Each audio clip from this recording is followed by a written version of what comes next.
ഞാൻ നിനക്ക് മുമ്പായി ചെന്ന് ദുർഘടമാർഗങ്ങൾ നിരപ്പാക്കുകയും താമ്രവാതിലുകൾ തകർത്ത് ഇരുമ്പോഴാമ്പലുകളെ ഖണ്ഡിച്ചു കളയുകയും ചെയ്യും.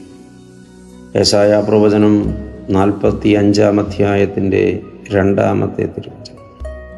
മുൻപേ നടക്കുന്ന ദൈവം, വഴിതെളിക്കുന്ന ദൈവം, ദുർഘട വഴികളെ നിരപ്പാക്കുന്ന ദൈവം, അടയ്ക്കപ്പെട്ടിരിക്കുന്ന ഇരുമ്പോടാമ്പലുകളെ തകർത്ത് ഖണ്ഡിച്ചു കളയുന്ന ദൈവം, നമ്മെ നയിക്കുന്ന ദൈവം, നമുക്ക് മാർഗം തെളിക്കുന്ന ദൈവം.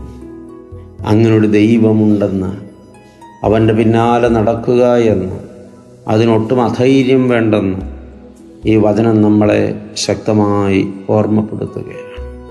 സ്നേഹിതരെ, ഒന്നിനെക്കുറിച്ചും അസ്വസ്ഥരാകരുത്. ദൈവത്തിൻ്റെ പിന്നാലെ നടന്നുകൊണ്ട് കൂട്ടമായി സഞ്ചരിക്കുന്ന ആനകൾക്കൊരു തലവനുണ്ട്.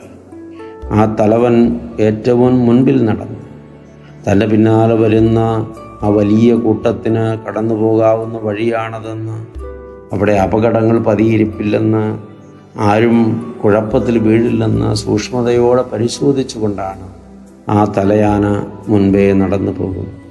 മൃഗങ്ങളിൽ വെച്ച് ഈ ആനയ്ക്ക് ഇത്രത്തോളം വിവേകത്തോടെ തൻ്റെ പിന്നിൽ വരുന്നവരെ നയിപ്പാൻ കഴിയും.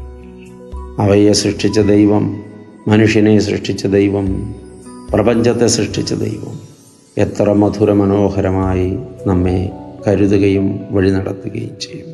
ദൈവം അനുഗ്രഹിക്കട്ടെ. ഒത്തിരി സ്നേഹത്തോടെ പറയക്കരയച്ച.